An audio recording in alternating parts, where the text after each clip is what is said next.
बिस्मिल्लाहिर्रहमानिर्रहीम। अस्सलाम वालेकुम स्टूडेंट्स, कैसे हैं आप लोग सब। उम्मीद है कि सब खैरियत से होंगे। तो स्टूडेंट्स, हमने डोमेन यूकैरिया को स्टार्ट किया था। उसकी हमने 3 किंगडम्स को जो है हमने डिस्कस किया था, किंगडम प्रोटिस्टा को, फंजाई को और प्लांटाई को। आज जो है हम किंगडम एनिमेलिया को डिस्कस करने जा रहे हैं, जो कि यूकैरिया, डोमेन यूकैरिया की चौथी किंगडम है। ठीक है, चलिए जी लेक्चर स्टार्ट करते हैं। तो किंगडम एनिमेलिया, हमारा टाइटल क्या है जी, आज किसको डिस्कस करने जा रहे हैं, किंगडम एनिमेलिया को।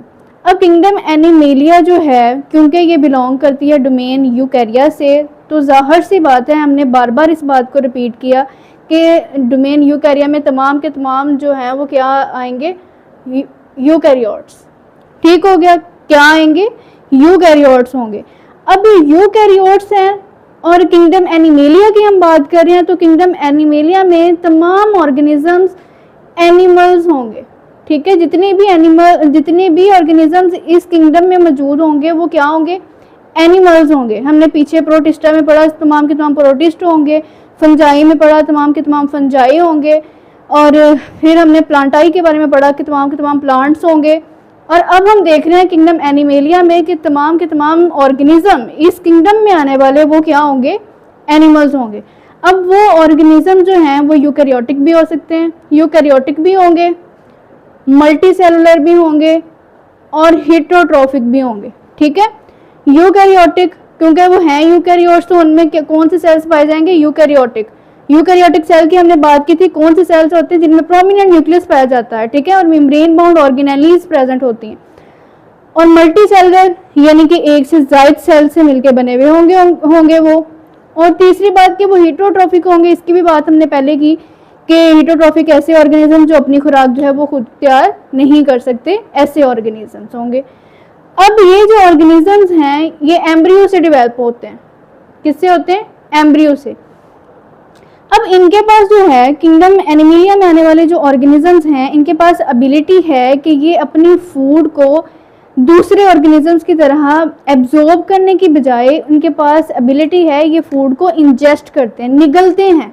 क्या करते हैं, फूड को निगलते हैं, इंजेस्ट करते हैं, फिर अपनी बॉडी के अंदर ले जाकर उसको डाइजेस्ट करते हैं। डन हो गया। अच्छा जी, ये तो थोड़ा सा जो है ये इंट्रोडक्शन हो गया हमारी किंगडम एनिमेलिया का। अब हम आज देखेंगे किंगडम एनिमेलिया की नेक्स्ट क्लासिफिकेशन को। किसको जी, किंगडम एनिमेलिया की क्लासिफिकेशन को। किंगडम एनिमेलिया को देखते हुए, इसमें मुख्तलिफ ऑर्गेनिजम्स को देखते हुए साइंटिस्ट ने मज़ीद उनकी ग्रुपिंग की और उन ग्रुपिंग को जो है वो फाइलम का नाम दिया। आपकी बुक में कुछ आई थिंक सो 4 फाइलम्स को जो है वो एक्सप्लेन किया हुआ है। हम सिर्फ उन्हीं फाइलम्स को जो है वो इधर पढ़ेंगे जो आपकी बुक में शामिल हैं। ठीक है, तो आज हम जिस फाइलम के बारे में पढ़ने जा रहे हैं जी, वो फाइलम हमारे पास है फाइलम पोरीफेरा। क्या नाम है उसका, फाइलम पोरीफेरा। अच्छा जी, फाइलम पोरीफेरा की सबसे पहले हम अगर हैबिटेट की बात करें कि वो उनका रहन सहन कैसा है, तो फाइलम पोरीफेरा में 2 तरह के स्पॉन्ज आ जाते हैं। 2 तरह के स्पॉन्ज आ जाते हैं। स्पॉन्जेस किसे कहते हैं, स्पॉन्जेस ऐसे एनिमल्स जो पानी में रहते हैं। ठीक है, अब 2 तरह के एनिमल्स पोरीफेरा में आते हैं हैबिटेट के लिहाज से। कुछ जो है वो मेरीन स्पॉन्जेस होती हैं और कुछ जो है वो फ्रेश वाटर स्पॉन्जेस कहलाते हैं। ठीक है, अब अगर मरीन के बारे में आप लिखेंगे तो आप उनकी एग्जांपल लिखेंगे, उनमें शामिल है जी ल्यूकोसोलिनिया। ठीक है, और सेकेंडली यूप्लेक्टिला, और इनको जो है वीनस फ्लावर बास्केट भी कहा जाता है। डन हो गया। अच्छा जी, सेकंड हमारे पास है कुछ जो है वो हैबिटेट के लिहाज से जो है वो फ्रेश वाटर स्पॉन्जेस होती हैं। फ्रेश वाटर स्पॉन्जेस की एग्जांपल में आप लिखेंगे कि स्पॉन्जिला। ठीक है, स्पॉन्जिला जो है वो फ्रेश वाटर स्पॉन्जेस कहलाती हैं। अब नेक्स्ट हमारे पास आ जाती है इनकी सिमेट्री, कि इनकी जो शेप के लिहाज से ये कैसे हैं, इनकी सिमेट्री कैसी है। तो सिमेट्री के लिहाज से जो फाइलम पोरीफेरा के ऑर्गेनिजम्स हैं वो सारे के सारे जो है बहुत ज़्यादा सिंपल होते हैं। ठीक है, उनकी ऑर्गेनाइजेशन लेवल क्या होती है, बहुत ज़्यादा सिंपल होती है। उनमें ऑर्गन्स और टिश्यूज नहीं पाए जाते, ठीक है, और ना ही इनके पास जो है वो नर्वस सिस्टम मौजूद होता है। डन हो गया, उनके पास ना तो ऑर्गन है ना टिश्यू है, special type of organisation level इनके पास मौजूद नहीं होते, ना ऑर्गन्स होते हैं ना टिश्यूज होते हैं ना ही नर्वस सिस्टम इनके पास होता है। ये कुछ जो हैं वो सिमेट्रिकल होते हैं, ये बात आप लोगों ने याद रखनी है, कुछ जो है वो सिमेट्रिकल होते हैं और कुछ जो है रेडियल सिमेट्री रखते हैं। डन हो गया। इनके अगर स्ट्रक्चर की हम बात करें तो इनमें जो है वो दो तरह के पोर्स पाए जाते हैं। कितने तरह के? दो तरह के पोर्स पाए जाते हैं। एक को हम कहते हैं जी ओस्टिया और दूसरे को हम कहते हैं ओस्कुलम। एक जो है वो क्या है? ओस्टिया और एक जो है वो क्या है? ओस्कुलम। अब ओस्टिया जो है, आप लोगों ने ये बात याद रखनी है, ओस्टिया ऐसे पोर्स हैं जो इनकी बॉडी पर, सारी बॉडी पर छोटे छोटे टीनी पोर्स प्रेजेंट होते हैं जिनको ओस्टिया कहते हैं। ऐसे टीनी पोर्स जो उनकी सारी बॉडी पे प्रेजेंट होते हैं उन्हें क्या कहते हैं? ओस्टिया। और इसके बरक्स अगर ओस्कुलम की बात करें तो ओस्कुलम क्या होता है? एक ही इनकी बॉडी में पोर होता है जिसके जरिए जो है ओस्टिया के जरिए पानी जो है इनकी बॉडी में एंटर होता है और वो छोटे छोटे पोर्स हैं जिनको ओस्टिया कहा जाता है, ठीक है। They are small holes through water enters the body.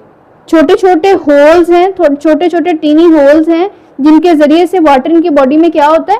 Inter होता है। उन्हें हम क्या कहते हैं? ओस्टिया। अगर इसके बरक्स हम ओस्कुलम की बात करें तो ये एक ही बिगेस्ट होल इनकी बॉडी पे प्रेजेंट होता है जिसके जरिए पानी जो है उसकी बॉडी से बाहर जाता है। डन हो गया। It is a biggest hole through water leaves the body. Done हो गया। ओके जी, ये हमने इसका फाइलम पोरिफेरा का हैबिटेट देखा, सिमेट्री देखी, स्ट्रक्चर देखा, ठीक है। स्ट्रक्चर में ही नेक्स्ट कैरेक्टरिस्टिक इसकी आती है जी, इनमें जो है वो 3 लेयर्स पाई जाती हैं। इनकी बॉडी में कितनी लेयर्स होती हैं? 3 तरह की लेयर्स पाई जाती हैं। स्पॉन्जिस की जो है बॉडी पर 3 तरह की लेयर्स पाई जाती हैं। पहली लेयर की अगर हम बात करें तो हमारे पास आता है पिनेकोसाइट्स। क्या है जी? पिनेकोसाइट। पिनेकोसाइट जो है इनकी आउटर बॉडी लेयर को कहते हैं, ठीक है, जो फ्लैट सेल से मिलकर बनी हुई है। आउटर लेयर है बॉडी की जो किससे मिलकर बनी हुई है? फ्लैट सेल्स से। ओके हो गया। उन्हें क्या कहते हैं जी? पिनेकोसाइट्स। सेकंड लेयर आती है जी मीजोहाइल। मीजोहाइल सेकंड जेली लाइक लेयर होती है। पिनेकोसाइट की अंदरूनी साइड की जो लेयर है उसे जेली लाइक लेयर है वो, जिसमें जो है अमीबॉइड सेल भी मौजूद होते हैं। उस लेयर को क्या कहते हैं? मीजोहाइल, ठीक है। थर्ड लेयर हमारे पास आती है स्पॉन्जोसील। क्या है जी? स्पॉन्जोसील। स्पॉन्जिस के अंदर उनकी इनर साइड की जितनी कैविटी है उसे क्या कहते हैं? Spongocoel. Inner side body cavity को क्या कहते हैं? स्पॉन्जोसील। अब इस कैविटी के अंदर जिसे हमने स्पॉन्जोसील कहा, उसमें लाइनिंग प्रेजेंट होती है। क्या प्रेजेंट होती है? लाइनिंग प्रेजेंट होती है, जिन्हें हम कहते हैं क्वानोसाइट्स। क्या कहते हैं? क्वानोसाइट्स। और इन्हें कॉलर सेल्स भी कहा जाता है। उन्हें लाइनिंग जो की होती है इनकी अंदरूनी जो कैविटी के ऊपर, उसे क्या कहते हैं? क्वानोसाइट्स। और उन्हें जो है सेकेंडली कॉलर सेल्स भी कहा जाता है। नेक्स्ट है जी, इनका जो स्केलेटन होता है वो स्मॉल नीडल लाइक स्ट्रक्चर से बना है। ये 2 चीजों से मिलकर बना होता है, एक कैल्शियम कार्बोनेट और दूसरा सिलिका। इन 2 चीजों से मिलकर जो है इनका जो स्ट्रक्चर है, इनका स्केलेटन का स्ट्रक्चर है वो मिलकर बना होता है। उन नीडल लाइक स्ट्रक्चर्स को हम कहते हैं स्पेक्यूल्स, ठीक है। उन्हें क्या कहते हैं जी? स्पेक्यूल्स। स्पेक्यूल्स के जरिए से जो स्पॉन्जिस का स्ट्रक्चर है आपस में मिला हुआ होता है, जुड़ा हुआ होता है, ठीक है। और स्पाइक्यूल्स किनसे मिलके बने हैं? दो चीजें हैं, एक कैल्शियम कार्बोनेट और एक सिलिका। ये एमसीक्यूज के लिए बहुत ज्यादा इंपॉर्टेंट है, इसको आपने अच्छे से याद रखना है। डन हो गया। अच्छा जी, अब अगर इसके स्ट्रक्चर की तरफ आप थोड़ा सा आए, आप देखें ये एक हमारे पास स्पॉन्ज का जो है वो स्ट्रक्चर है, ठीक है। इसकी जो इनर कैविटी है उसको हमने कहा जी वो क्या है? स्पॉन्जोसील। उसे क्या कहा? स्पॉन्जोसील, ठीक है। और इनके पास छोटे छोटे पोर्स लाइक स्ट्रक्चर्स मौजूद होते हैं पूरी बॉडी पे। पूरी बॉडी पे पोर्स लाइक स्ट्रक्चर्स होते हैं। ये पोर्स लाइक स्ट्रक्चर पूरी बॉडी पे प्रेजेंट होते हैं, उन्हें हमने क्या कहा, ओस्टिया। डन हो गया। और तीसरी बात, एक बिगेस्ट होल इनकी बॉडी पे प्रेजेंट होता है जिसे हम क्या कहते हैं, ओस्कुलम। डन हो गया। अगर हम इसका छोटा सा ये पार्ट निकाल कर देखें तो ये जो सेकंड लेयर थी उसे हमने मीजोवाइल कहा था, जेली लाइक लेयर, और उसके साथ जो है एमीबॉइड सेल मौजूद होते हैं। डन हो गया। और इनके अंदर जो है स्मॉल, ये दो सेल्स ड्रॉ किए हुए हैं, इनके स्मॉल जो है पोर्स प्रेजेंट होते हैं, उससे हमने क्या कहा, ओस्टियम, ओस्टिया। ठीक है। अब अगर हम इनर साइड पे हमने कहा था ये कॉनोसाइट कोलर सेल्स मौजूद होते हैं, उसको अगर हम निकाल के देखें, इसको अगर हम निकाल के देखें तो ये कुछ इस तरह सा दिखता है। ठीक है।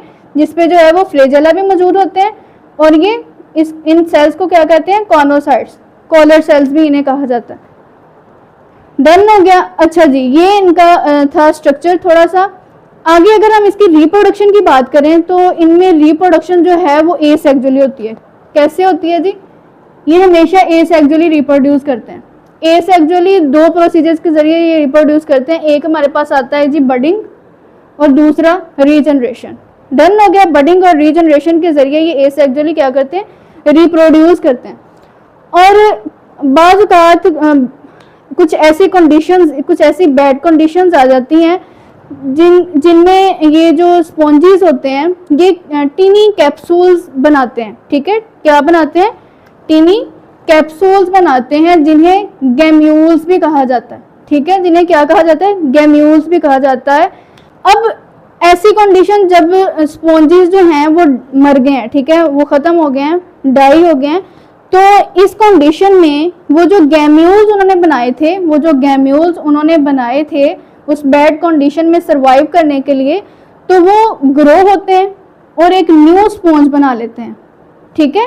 इस तरह से ये रिप्रोड्यूस करते हैं। सपोज के स्पॉन्जेस जो हैं वो बैड कंडीशन में हैं, वहाँ पे सरवाइव करने के लिए वो अपने जो है वो कैप्सूल्स बना रहे हैं, जिन्हें गैम्यूल्स का नाम दिया हमने।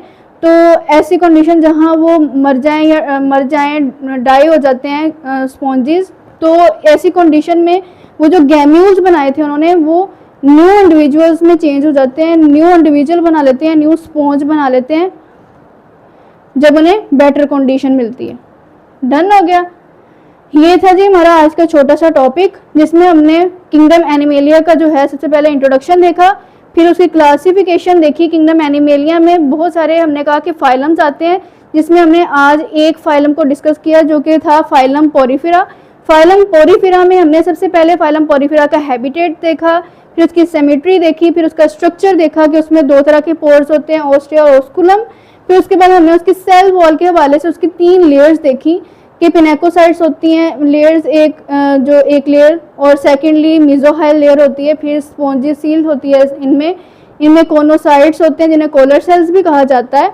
और फिर हमने उसका थोड़ा सा स्ट्रक्चर देखा। उसके बाद हमने देखा कि ये किस तरह से रिप्रोड्यूस करते हैं, और कहा कि हमेशा ये क्या करते हैं, एसेक्सुअली रिप्रोड्यूस करते हैं बाय बडिंग और रीजनरेशन। ठीक है। ये आप लोगों ने अच्छे से तैयार करना है, और कोई भी ऐसा पॉइंट जो आप लोगों को समझ नहीं आया वो कमेंट सेक्शन में लाजमी पूछें। अल्लाह पाक आप लोगों को बहुत ज़्यादा कामयाब करे, दुआओं में याद रखिएगा। ओके जी स्टूडेंट्स, अल्लाह हाफिज़।